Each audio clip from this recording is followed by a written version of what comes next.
Hello viewers, నేను doctor Suma, consultant 49 fertility centre Vijayawada. So pregnancy రావడానికి గర్భసంచిలో లైనింగ్ ఎంత ఉంటే మనకి అవకాశం ఉంటుంది అనే దాని గురించి డిస్కస్ చేద్దాం. సో ఒక ప్రెగ్నెన్సీ రావాలి అన్నప్పుడు ఎగ్ అండ్ స్పర్మ్ కలిసి ఒక ఎంబ్రియో తయారైన ఎంబ్రియో వచ్చి గర్భసంచిలో అతుక్కుంటే ప్రెగ్నెన్సీ వస్తుంది.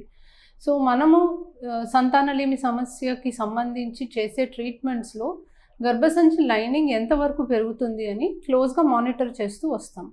సో గర్భసంచి లైనింగ్ అనేది మనకు ఒక ప్యాటర్న్లో పెరిగి దాని థిక్నెస్ అనేది బాగుండి రక్త సరఫరా బాగుంటేనే మనకు ప్రెగ్నెన్సీ వచ్చే అవకాశం ఉంటుంది.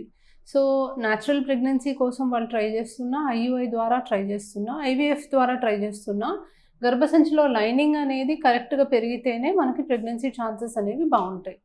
సో నార్మల్గా ఈ లైనింగ్ అనేది చూసుకుంటే 3 line pattern, triple line pattern అనేది గమనిస్తాము. సో ఒక 3 లైన్స్ అనేది ఆ ప్యాటర్న్ మనకి స్కాన్లో కనిపించాలి. రెండోది థిక్నెస్ అనేది చూస్తాము. సో కనీసం 7 millimeters థిక్నెస్ ఉండాలి to a maximum of 12 millimeters thickness. So 7 to 12 millimeters thickness మధ్యలో ఉండాలి. అండ్ వాస్క్యులారిటీ అంటే రక్త సరఫరా అనేది బాగుండాలి. సో బ్లడ్ వెజల్స్ అనేవి లైనింగ్ దగ్గర మనకి బ్లడ్ సప్లై అనేది బాగుంటేనే మనకి ఆ థిక్నెస్ అనేది బాగుంటుంది అండ్ ప్రెగ్నెన్సీ వచ్చే అవకాశం బాగుంటుంది. సో ఈ 3 పారామీటర్స్ మేము కన్సిడర్ చేస్తాము. మనము ఎటువంటి ట్రీట్మెంట్ అనేది మనం పెట్టినా కూడా పేషెంట్కి 3 పారామీటర్స్ అనేవి చూస్తాం. సో ఈ 3 పారామీటర్స్లో మనకి ఏదైనా ప్రాబ్లం కనుక అనిపిస్తే యూజువలీ వీళ్ళకి లైనింగ్ పెరగకపోవడానికి కారణం ఏంటి అనేది చూసుకోవాల్సిన అవసరం ఉంది. సో యూజువలీ మనము స్కాన్ చేసినప్పుడు 3D అల్ట్రాసౌండ్ కూడా చేస్తాం కాబట్టి లోపల క్యావిటీలో ఏదైనా ప్రాబ్లం ఉంటే కొన్ని విషయాలు మనకు తెలుస్తాయి. సో చిన్న పాలిప్స్ లాంటివి ఏమన్నా ఉన్నా మనకి 3D అల్ట్రాసౌండ్లో కనిపిస్తుంది. ప్లస్ మనకి లోపల ఉన్న లైనింగ్కి మజిల్కి మధ్యలో ఉన్న ఏరియా కూడా ఎంత హెల్దీగా ఉంది అనేది 3D స్కాన్లో మనం గమనించవచ్చు. సో యూజువలీ ఈ లైనింగ్ అనేది సరిగ్గా పెరగపోవడానికి రీజన్స్ ఏంటి? సో థిన్ ఎండోమెట్రియం అని అంటాము. సో మనం ఎంత ట్రై చేసినా, ఎన్ని మెడిసిన్స్ పెట్టినా 7 millimeters అనేది రాకపోవడానికి వేరియస్ రీజన్స్ ఉంటాయి. సో మోస్ట్ కామన్ దీంట్లో చూసుకుంటే ఇన్ఫెక్షన్.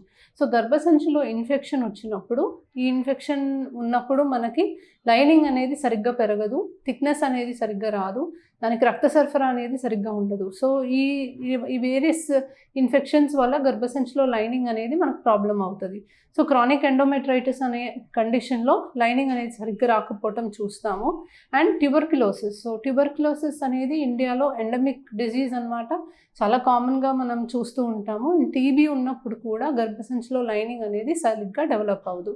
సో ఇన్ఫెక్షన్ వల్ల ఒక్కొక్కసారి గర్భసంచిలో వాల్స్ మధ్యలో అతుకులు కూడా ఏర్పడతాయి అండ్ దీనివల్ల లైనింగ్ అనేది సరిగ్గా ఫామ్ అవ్వదు.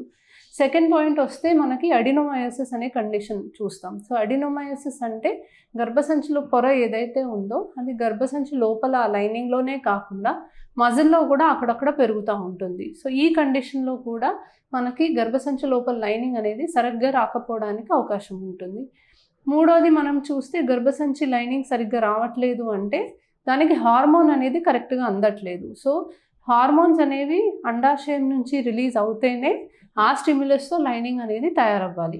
లేదా మనము బయట నుంచి ఏదో ఒక హార్మోన్స్ అనేది సప్లిమెంట్ చేస్తేనే గర్భసంచిలో లైనింగ్ అనేది పెరుగుతుంది. సో ఫాలికల్ ఏదన్నా సరిగ్గా పెరగట్లేదా, క్వాలిటీ ఆఫ్ ద ఊసైడ్ బాగాలేదా అనేది కూడా మనకి లైనింగ్ రాకపోవడానికి రీజన్ అనేది చూస్తూ ఉంటాం. సో ఇలా వేరియస్ రీజన్స్ అనేవి ఉంటాయి. వీటిని మనం గుర్తించి రెక్టిఫై చేస్తే తప్ప లైనింగ్ అనేది రాదు అండ్ ప్రెగ్నెన్సీ అనేది రాదు. సో లైనింగ్ అనేది మనం ఎంత ట్రై చేసినా కూడా డెవలప్ కాకపోతే వీళ్ళకి లాస్ట్ ఆప్షన్ సరోగసీ ఉంటుంది. సో దాని లైనింగ్ చాలా ఇంపార్టెంట్. ఎందుకంటే ఊసైడ్స్ ఎగ్స్ సరిగ్గా రాకపోతే డోనర్కి వెళ్ళే ఆప్షన్ ఉంటుంది. డోనర్ ఎగ్ ద్వారా ఆ లేడీకి ప్రెగ్నెన్సీ వచ్చే అవకాశం ఉంటుంది. బట్ లైనింగ్ అనేది సరిగ్గా రాకపోతే ప్రెగ్నెన్సీయే వాళ్ళు క్యారీ చేయడానికి అవకాశం తగ్గిపోయి కొన్ని సందర్భాల్లో అద్దె గర్భానికి కూడా వాళ్ళు వెళ్ళాల్సిన అవసరం వస్తుంది. సో దీన్ని బట్టి అర్థమైంది ఏంటంటే మనకి లైనింగ్ అనేది ప్రెగ్నెన్సీకి సంబంధించి చాలా ఇంపార్టెంట్ అండ్ ఇది బాగా వస్తే ప్రెగ్నెన్సీ రావడానికి మ్యాక్సిమం ఛాన్సెస్ ఉంటాయి. Thank you.